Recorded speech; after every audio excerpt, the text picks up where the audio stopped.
Pastor Roy Gearhart from Galloway United Methodist Church in Franklin, Pennsylvania, sharing a few words of encouragement to help us follow after Jesus.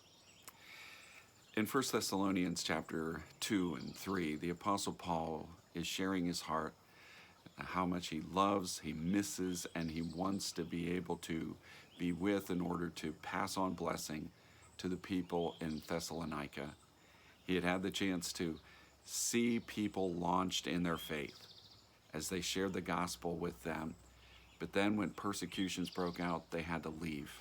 And so that was cut short.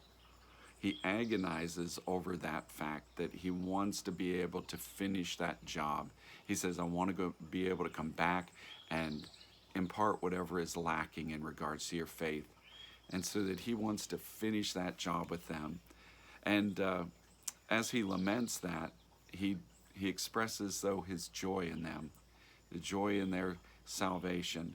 And when he gets back a good report from Timothy, who was able to go and visit with them, he rejoices all the more. He says, how can we give thanks to God for the great joy that you've given to us? He spoke about these Christians, that he had been able to see them launched in their faith as his joy and crown for not only himself, but for his whole team of he and Silas and Timothy, who had been there among them and shared the gospel with them.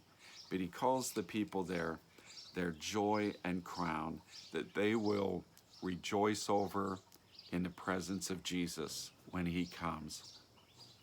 That reminds me of Revelation chapter 4, where there's a scene of worship that plays out, where there are these kind of amazing and bizarre angelic beings that cry out in worship before God, talking about how he is the one who was and is to come. He's worthy to receive glory and honor and praise. And they raise this outcry over the Lord 24/7, in fact.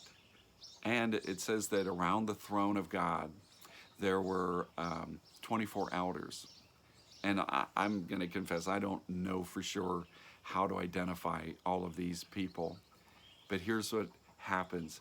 It says every time these bizarre, amazing, angelic beings raise this outcry of worthy to receive glory and honor and praise, the one who was and is to come, that the elders get off of their thrones, they take off their crowns, and they place them at the feet of the one who is seated upon the throne.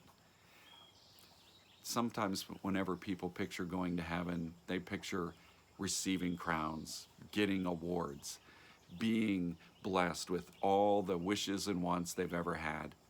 But this scene in heaven depicts for me what I think the Apostle Paul is describing in his heart, that these people are his crown and his joy, that when they're together in the presence of Jesus, that they will be that crown of celebration, that joy, that he is able to come like those elders and present that crown at the feet of Jesus, and to be able to celebrate the wonderful salvation that our Lord has given to us.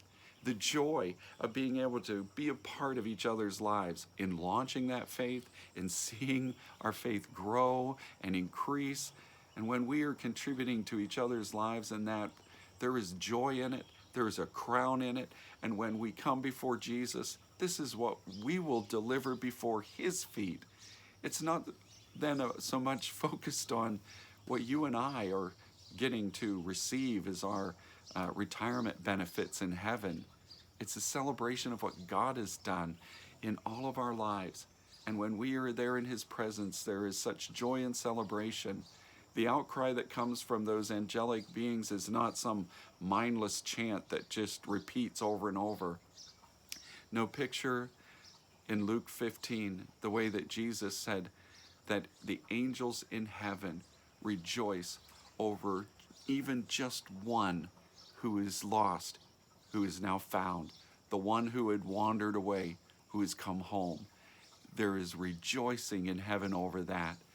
And that's what the Apostle Paul is describing. His own heart is so filled with rejoicing over them, so thrilled with them, that one day in heaven, this would be the crowning glory of all of life, is to share the presence of Jesus together.